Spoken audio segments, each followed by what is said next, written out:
फिर से हम इस मंडली के सम्मुख तले आपके सम्मुख सिर झुकाते हुए ये प्रार्थना, विनती और निवेदन करते पिता कि आपने हम सबको यह मौका दिया कि आपके सम्मुख हो के हम निवेदन कर सकते हैं।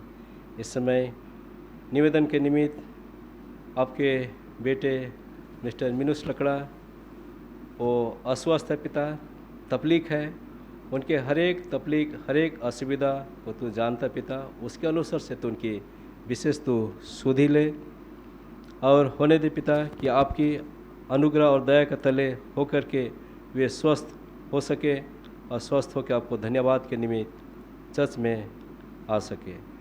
प्रार्थना करते हैं मिसेस टूडू के साथ बहिए, उन्हें भी तो अच्छे सेहत दे, अच्छे स्वस्थ दे, ताकि अच्छे स्वास्थ्य के बाद पिता अपना रिटायरी जीवन जो व्यतीत कर रहे हैं खुशी आनंद के साथ व्यतीत कर सके। इसी तरह से जो कुछ भी स्वास्थ्य के निमित्त दवा खाते हैं सब पर तो आशीष दे। प्रार्थना करते हैं जो बहन अनीता कुजूर जो वेलोर में है पिता, उनकी भी तकलीफ है, तो जानता है क्योंकि आप चंगाई करने वाला परमेश्वर है। तो उन्हें तो इस चंगाई का वर दे पिता, ताकि वे चंगे हो करके वे आपको धन्यवाद दे सके और संपूर्ण जीवन आप पर व्यतीत कर सके। इस तरह से तो उनको आशीर्वाद कर, उनके जो भी डॉक्टर है, नर्स है, उनकी देखभाल कर रहे हैं, उन्हें तो अगुवाई कर। इसी तरह से इन तीनों प्राणियों को हम आपके हाथ में सौंपते हैं, उनकी विशेष सुधि ले। और हो सकता है पिता हमारे बीच में कोई तकलीफ में है, कोई समस्या में है, जो पेश नहीं किए हैं, उनके साथ भी हो, उनकी भी तो सुधि ले और सबको तो अपने प्रेम और विश्वास में तो बनाए रख। प्रार्थना करते हैं इस समय जो भी 10वीं और 12वीं की एग्ज़ाम शुरू होने वाली पिता, जितने भी हमारे बच्चे हैं, आप विशेषकर रिया के लिए और हमारी बेटी अंकिता के लिए और जितने भी स्टूडेंट हैं जो इस एग्ज़ाम की तैयारी कर रहे हैं, उन सब के संग साथ हो और सबको तो अगुवाई कर, और जो भी पढ़े हैं उन्हें तो स्मरण शक्ति दे, ताकि वे अपने पढ़ाई को याद कर सके और अपने एग्ज़ाम पेपर में अच्छी तरह से लिख सके। इस तरह से तो आशीर्वाद कर। फिर से हम इन सब को हम आपके हाथ में सौंपते हैं, तो सबों को तो आशीष से परिपूर्ण कर। और क्या प्रार्थना करें पिता, हमारे प्रार्थना मांगने से पहले तो सब कुछ जानता है। ये छोटी विनती मसीह के नाम से मांगते हैं, दया कर सुन और ग्रहण कर, आमीन।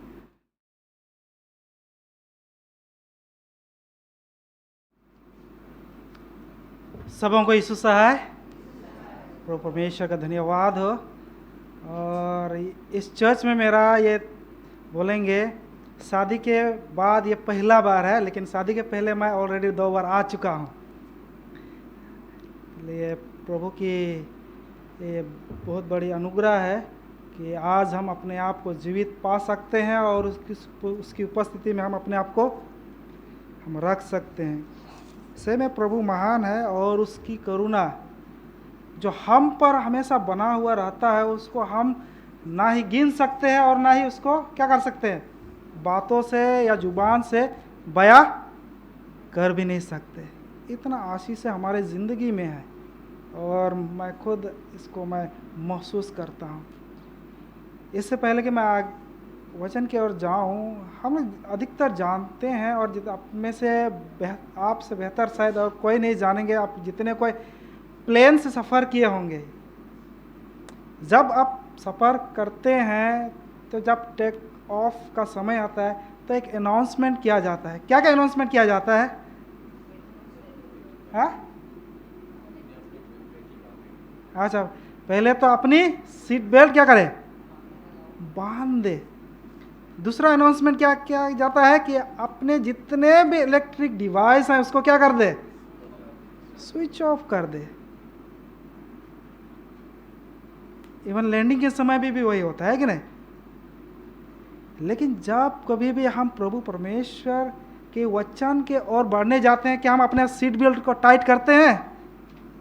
क्या हम अपने डिवाइस को अलग करते हैं अपने से? बहुत कम, है कि नहीं?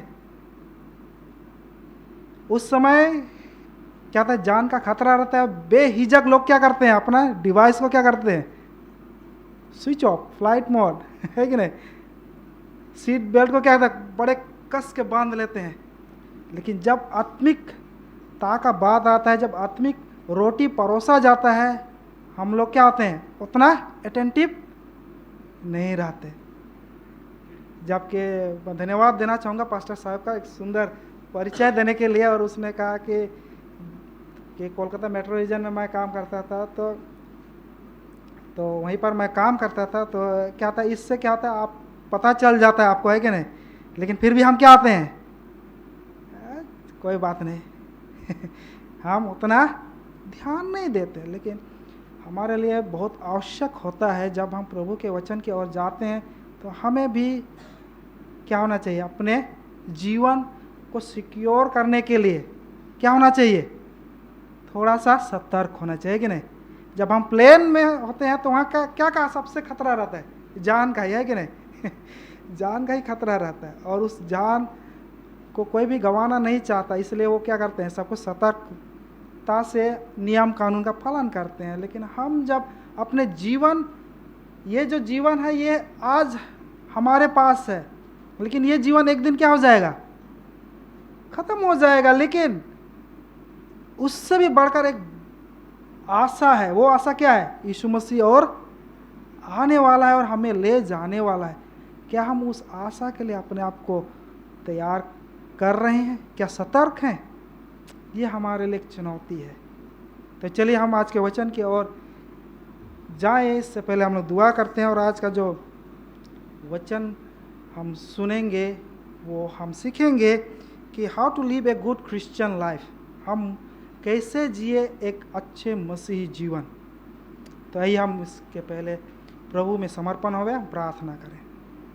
दीन दयालु आसमानी प्रभु परमेश्वर, इस समय तेरे चरणों में आते हैं, समर्पण करते हैं अपने जीवन को, अपने पवित्र आत्मा से हमें भर दीजिए, ताकि प्रभु जो वचन इस समय मेरे मुंह से निकलेगा प्रभु, वह मेरा वचन नहीं वरन आपका वचन होकर प्रभु हर एक के मन हृदयों तक पहुंच सके, और इस प्रकार से प्रभु आज का वचन हम प्रत्येकों के लिए आशीषों का कारण हो सके। दुआ मांगते हैं उद्धार करता प्रिय बेटे यीशु मसीह के पवित्र नाम में, आमीन।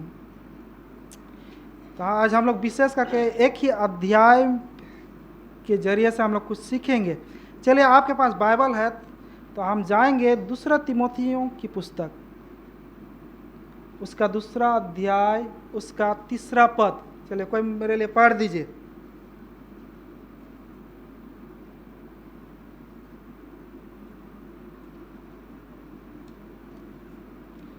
दूसरा तिमोथी की पुस्तक, उसका दूसरा अध्याय, उसका 3 पद।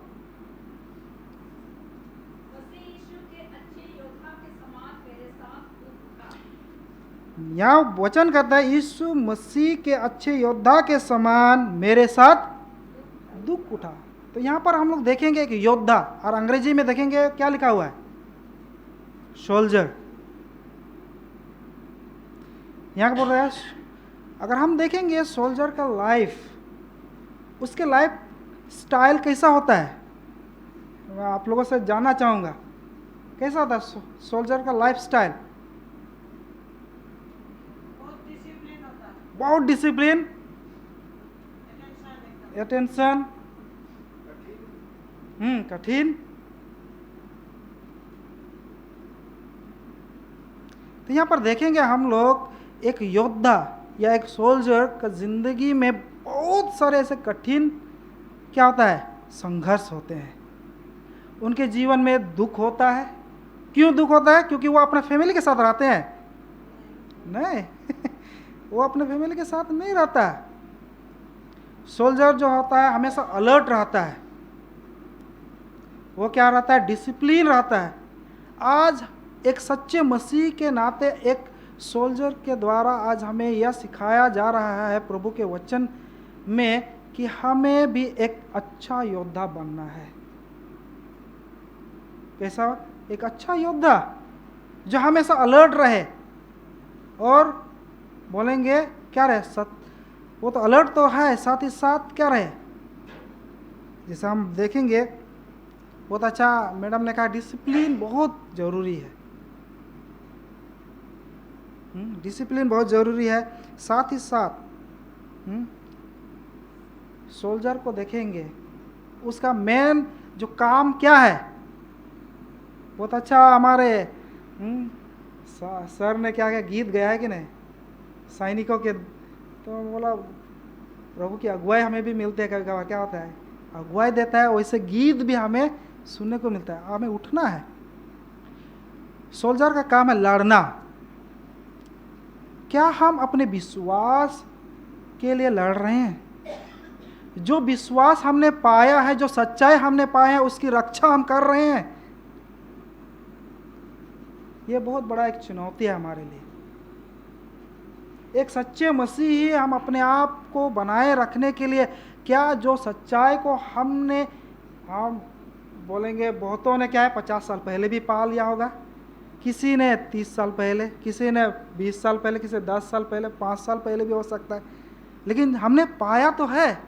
क्या हम उसको क्या कर रहे हैं? अपने ज़िंदगी को बचाए रखने के लिए क्या कर रहे हैं? एक सोल्जर के जैसा उसको बचा के रख पा रहे हैं कि हम लोग क्या हो रहे हैं?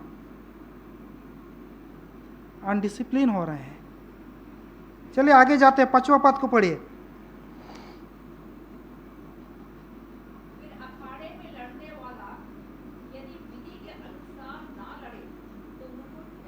अच्छा, अखाड़े में लड़ने वाला बोलता है, अगर अंग्रेजी में बोलेंगे वहाँ पर क्या है? एथलेटिक।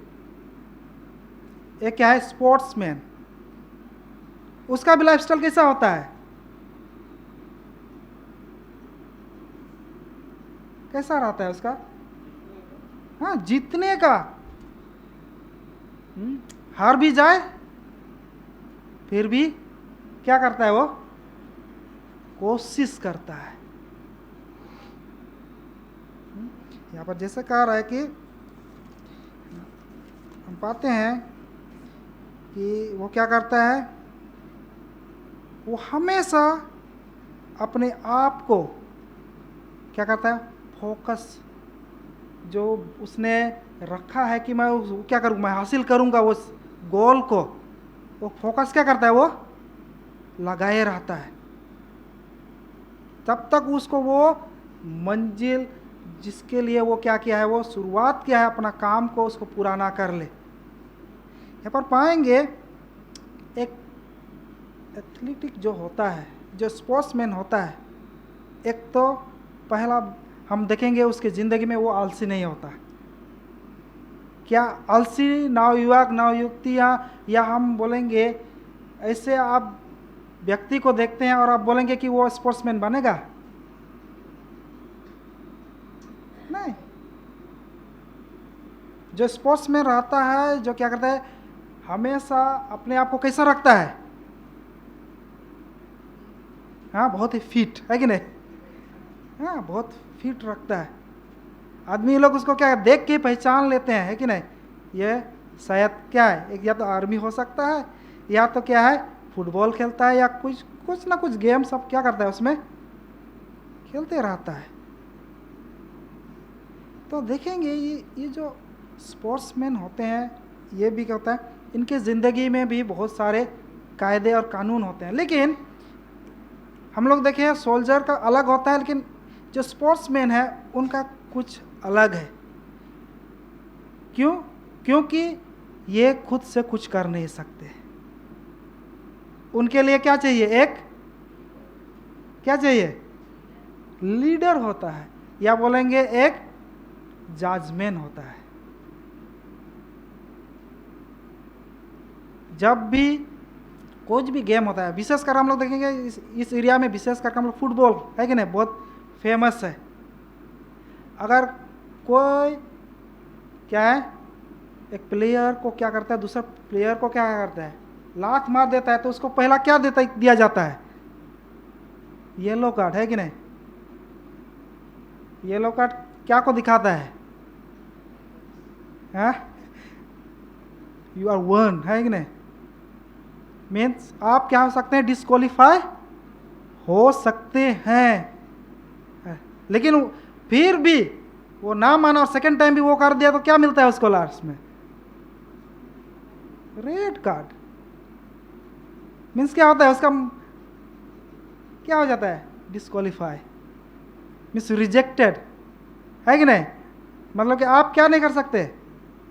आप खेल नहीं सकते।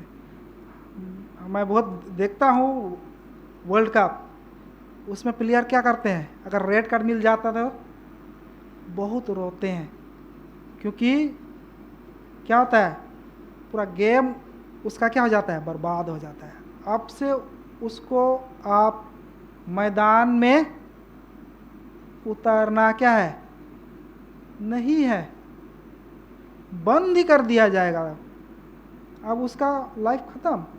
तो आज हम देखेंगे हम मसीही ज़िंदगी में, हम मसीही ज़िंदगी जी रहे हैं, लेकिन किस तरह की ज़िंदगी जी रहे हैं। प्रभु परमेश्वर ने हमें क्या दिया है, वो उनको भी एक सर्टेन रूल क्या करना पड़ता है, फॉलो करना पड़ता है। आज हम लोग को रूल दिया गया है, वो रूल कौन सा है, 10 कमांडमेंट्स। क्या हम उस आज्ञाओं को पालन कर रहे हैं? क्या आज अपने ज़िंदगी में जितने भी हम दुख मुसीबतें अपने आप क्या कर रहे हैं, हम लोग ले रहे हैं और उससे निकल नहीं पा रहे हैं, तो इसका वजह कौन हो सकता है? खिलाड़ी अगर नियम से ना खेले तो दोष रेफरी को दे सकता है, देते हैं कि नहीं? हम भी वैसे हैं, हम भी वैसे हैं। हम परमेश्वर को बोलते हैं हमारी ज़िंदगी में इतनी सारी दुख और तकलीफें क्यों हैं, पीड़ाएं क्यों हैं?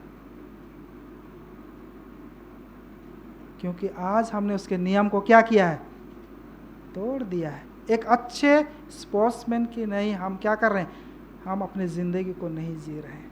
चलिए 6 पद को पढ़ते हैं।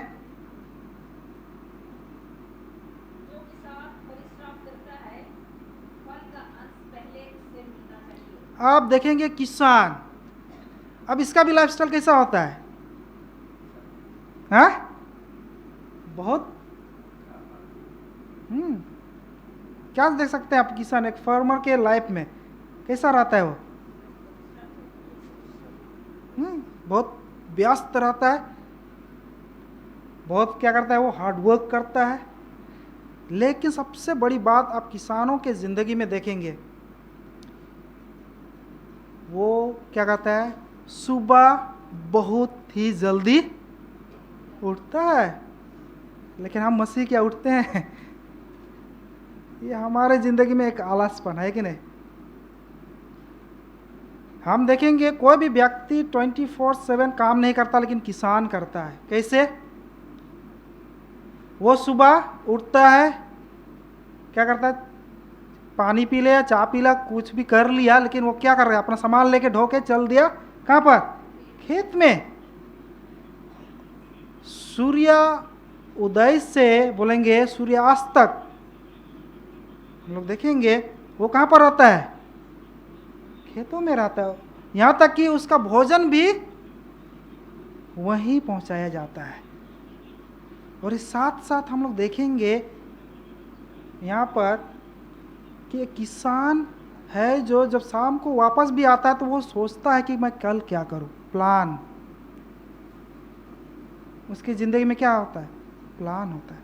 और प्लान क्या का, कि कल मैं क्या करूं, और सब सामान क्या करता है, वो जुगाड़ करने लगता है।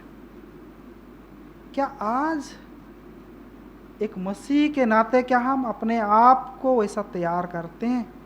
जैसे हम वचन में कहते हैं, पढ़ते हैं, क्या है कि क्या है कि फसल तो बहुत क्या है जमीन में, लेकिन क्या कौन नहीं है, मजदूर नहीं है, काटने वाले नहीं है। क्योंकि हमने अपने आप को क्या किया है, तैयार नहीं किया है। तो एक अच्छे मसीही जिंदगी जीने के लिए हमें किसान से भी एक सबक सीखना चाहिए। और वही बोल रहा है, और वही पहला क्या था, फल का उपज खाता है। लेकिन किसान, हम लोग देखेंगे किसान के लाइफ में और एक चीज़, वो खटता बहुत ज़्यादा है, परिश्रम करता है, लेकिन केवल खुद के लिए नहीं। आज हम चावल जिसको हम बाजार से ले रहे हैं, क्या यूं ही मिल रहा है हमें? नहीं, किसी का मेहनत का फल हम क्या कर रहे हैं, उसको खरीद के ला के क्या कर रहे हैं, हम लोग खा रहे हैं। और बहुत किसान आजकल क्या कर रहे हैं, सुसाइड भी कर रहे हैं कि नहीं, क्योंकि कर्ज बहुत ज़्यादा बढ़ जाता है। लेकिन हम नहीं सोचते हैं, क्योंकि हम क्या कर रहे हैं, हमारे पास सोर्स है इनकम का, हम कर रहे हैं और जा रहे हैं, खरीद के ला रहे हैं और मज़े से खा रहे हैं और सो जा रहे हैं, उठ रहे हैं, अपने दिनचर्या की ज़िंदगी में व्यस्त हैं। चलिए हम आगे जाते हैं, मैं थोड़ा संक्षेप में जा रहा हूँ। 15वां पद को देखते हैं, 15 को। अपने आप को परमेश्वर का ग्रहण योग्य और ऐसा काम करने वाला ठहराने का प्रयत्न कर जो लज्जित होने ना पाए और जो सत्य के वचन को ठीक रीति से काम में लाता हो। आमेन। आज जितने भी हम यहाँ पर हैं, क्या हम कभी ये सोचे हैं अपनी ज़िंदगी में जो मैं कर रहा हूँ, क्या परमेश्वर को वो ग्रहण योग्य है? क्या वो अप्रूव कर रहा है परमेश्वर? हम छोटे छोटे चीज़ों को नज़रअंदाज कर देते हैं, कुछ नहीं होगा। लेकिन क्या परमेश्वर को वो ग्रहण योग्य होता है? वचन कह रहा है वो चीज़ क्या लाता है हमारी ज़िंदगी में? लज्जा का कारण। अगर हमारे ज़िंदगी में परमेश्वर के प्रति प्रेम नहीं है, परमेश्वर के प्रति हमारा क्या है, डर भय नहीं है, तो हमारे ज़िंदगी में भी वो लज्जा वाली बात नहीं रहेगी, हम वो नहीं सोचेंगे। लेकिन एक सच्चे मसीही के नाते अगर हम अपने ज़िंदगी को एक अच्छे ट्रैक पर लाना चाह रहे हैं, तो हम हमेशा सोचेंगे कि क्या प्रभु को यह ग्रहण योग्य है। बहुत अच्छा आज का सबक लेसन भी था, है कि नहीं? हो सकता था यीशु मसीह उसको अप्रूव कर सकता था, किसको? धनी युवक को। लेकिन टेस्ट में क्या हो गया? वो फेल हो गया। अगर हमारा भी टेस्ट लिया जाए इस समय, क्या हम पास हो सकेंगे? ये हमारे लिए व्यक्तिगत सवाल है, ये व्यक्तिगत सवाल है। 20वां पद को देखेंगे, 20। बड़े घर में न केवल सोने चांदी ही के और काठ और मिट्टी के बर्तन भी होते हैं। हाँ, कोई कोई आदर और कोई कोई अनादर के लिए। अच्छा। अगर आपके परिवार में, आपके घर में हमारे यूनियन के प्रेसिडेंट आएंगे, तो कितने को आप चाहेंगे कि आप उसको डिस्पोजल प्लेट में खाना देंगे, या ऐसे क्या है, जैसे बोलते हैं केला का पत्ता सब में? आपके घर में आ रहा है, आपको ऑलरेडी बता चुका है, आप देंगे इस समय खाना परोसेंगे उनके लिए? नहीं। हो सकता है आप शोकेस में क्या करें, अच्छा से सजा करके रखे हैं, वैसे बर्तन को क्या करेंगे, उसके लिए निकालेंगे। और होता भी है, कुछ कुछ बर्तन जो क्या है आदर के लिए, और कुछ कुछ बर्तन क्या के लिए, अनादर के लिए। ये जो बर्तन है, ये जो वेसल्स है, ये किसको दिखाता है? हमें दिखाता है।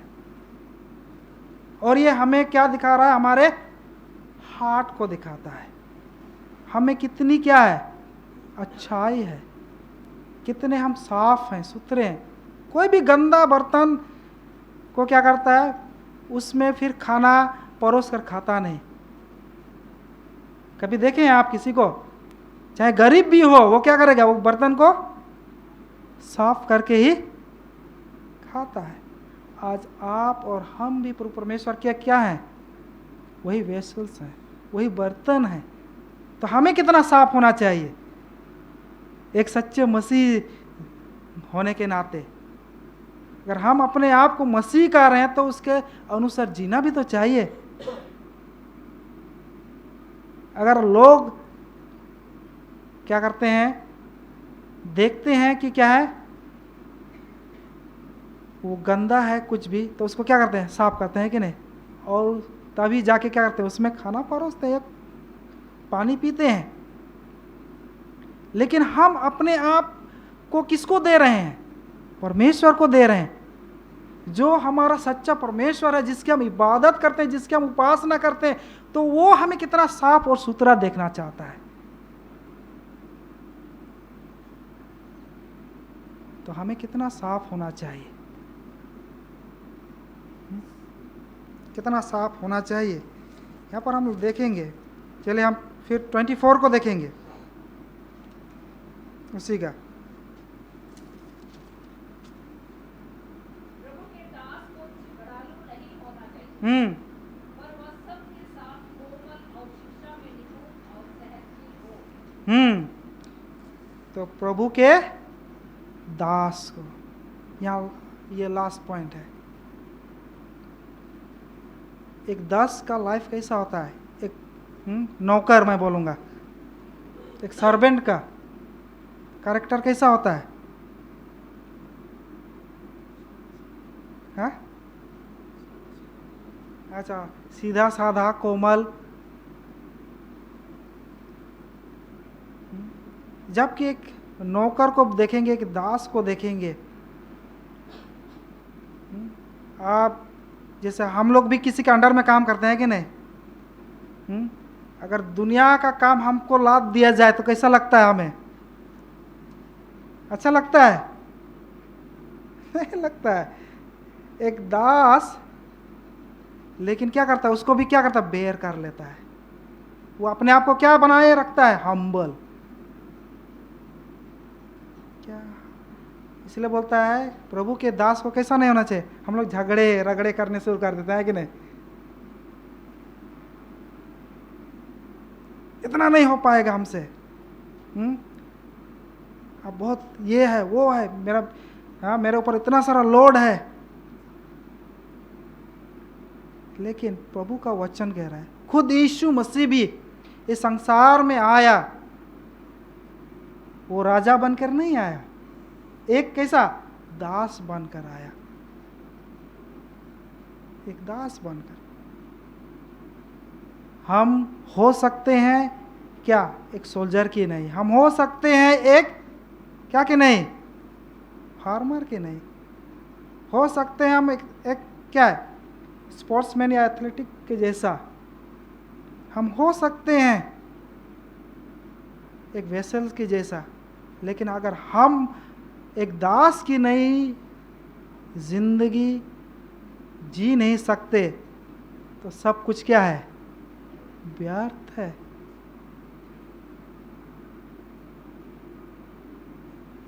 सही में यीशु मसीह संसार में आया और इस संसार को उसने क्या से जीता? सोल्जर की नहीं, या फार्मर की नहीं, या वेसल की नहीं, क्या से जीता उसने? क्या से? हाँ,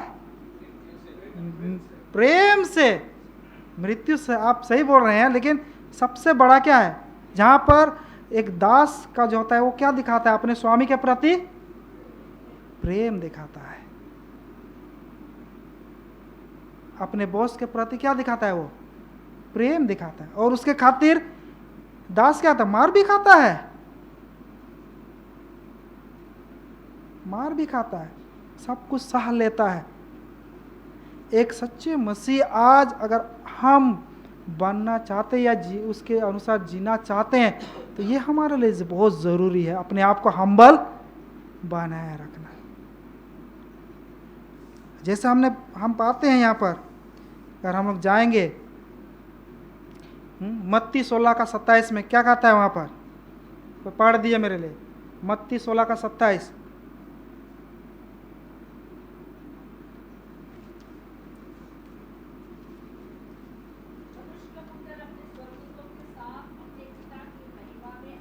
और उस समय वह हर एक को उसके कामों के अनुसार प्रतिफल देगा। आमीन।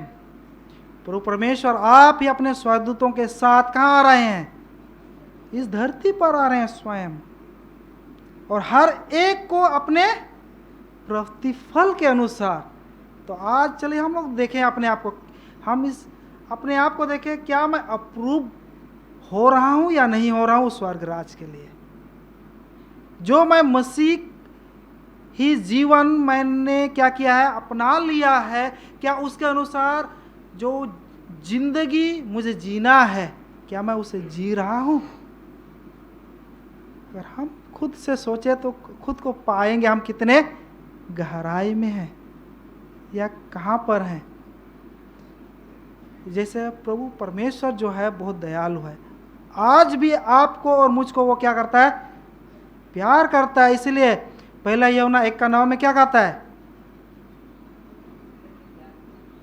हाँ? पहला यूहन्ना 1:9 में, यदि हम अपने पापों को मान ले तो वो क्या है, विश्वास योग्य और धर्मी है।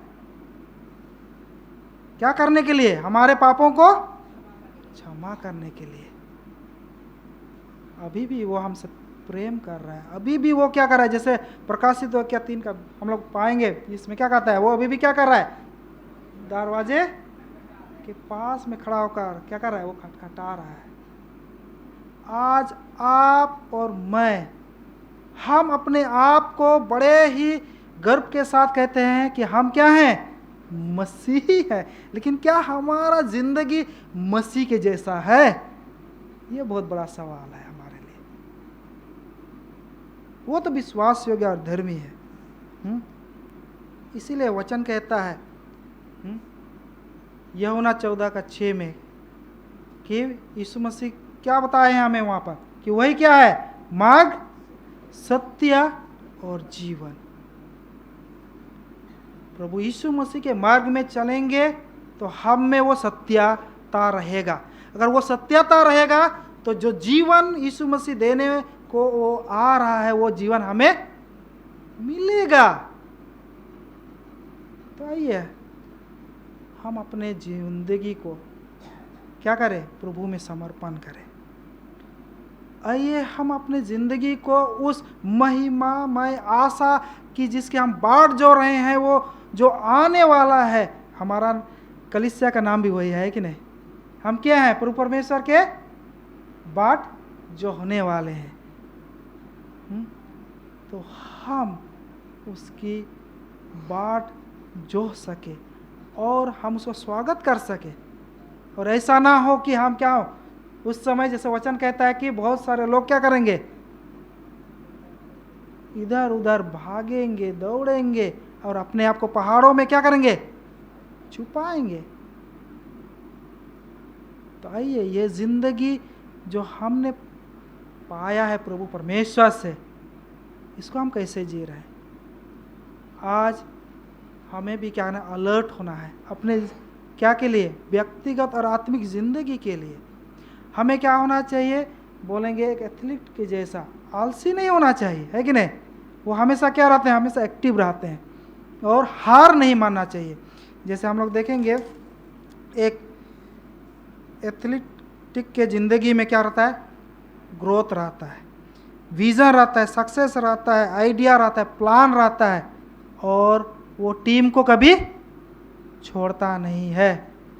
तो हम क्या करें, अपने कलीसियाओं को भी ना छोड़े, हमें खुद को भी क्या करना है, मसीह में बढ़ाना है और कलीसिया को भी मसीह में बढ़ाना है।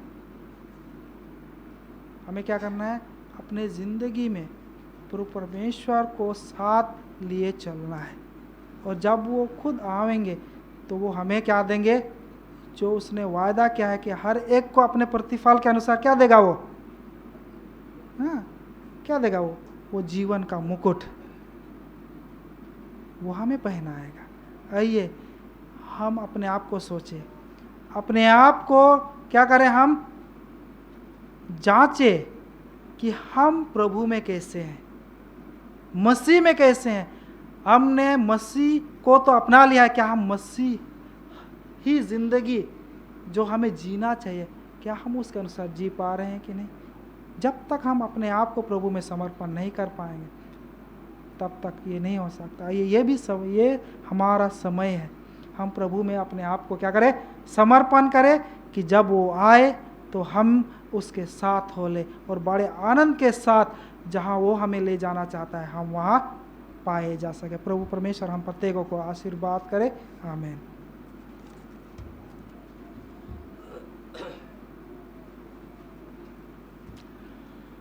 धन्यवाद देना चाहूँगा इस सुंदर वचन के लिए। और आइए हम आज की इस सभा को अंत करने के लिए गीत गाएंगे 58 और पुराना में है 83। यीशु को मैं सब कुछ देता। खोलना हो तो सभा खड़ी हो जाए।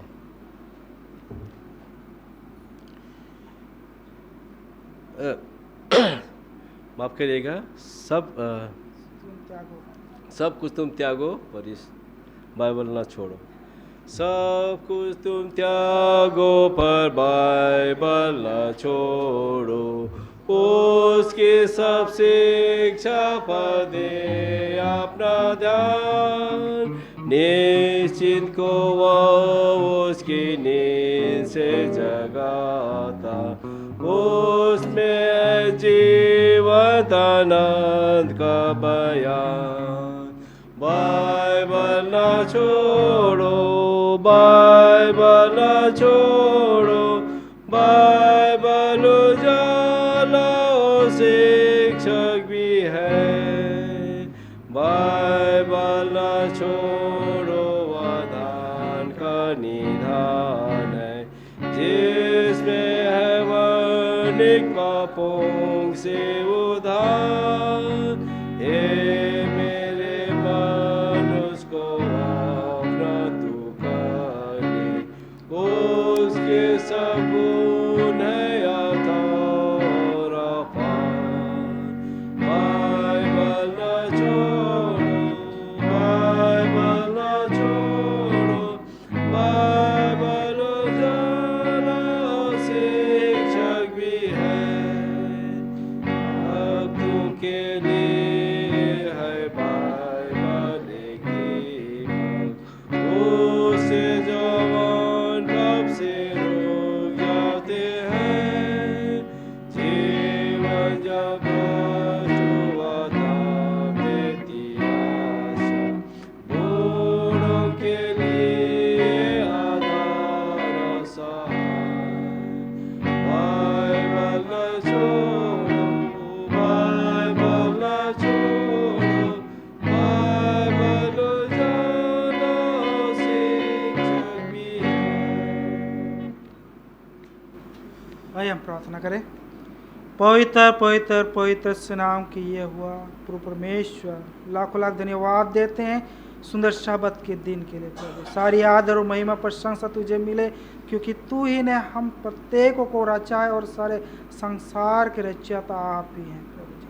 हम जानते हैं इस पाप में संसार में रहते हुए हम बोली से, सोच से, विचारों से तेरे विरोध में पाप और गुनाह कर बैठे हैं प्रभु। विशेष हमारे पाप अपराध गुनाह को क्षमा कर। जो वचन आज हमने सीखा है प्रभु, उस वचन के अनुसार हमें चलने, बढ़ने और अपने आप को आपके पवित्रता में प्रभु एक सच्चे दीपक की नहीं जलने के लिए पवित्र आत्मा से हमें भर दीजिए प्रभु, ताकि हम जहीं कहीं भी जाते हैं प्रभु, जहीं कहीं भी उठते हैं, जहीं कहीं भी हम प्रभु हम बातें करते हैं, वहाँ पर तेरा ही प्रभु झलक हमारे ज़िंदगी से तेरा ही नज़र आए प्रभु जी।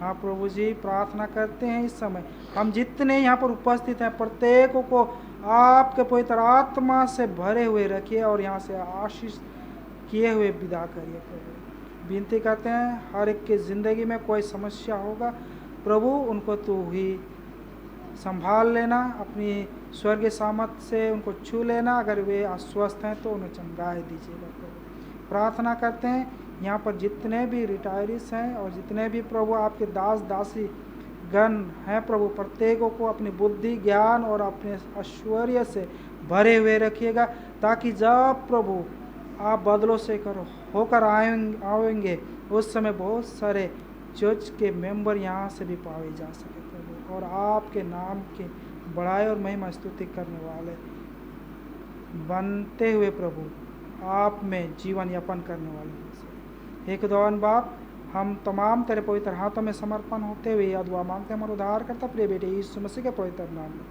आमीन। आराधना महिमा गावे के लिए मुखे शक्ति दे आराधना महिमा गावेकले मुखे सामर्थे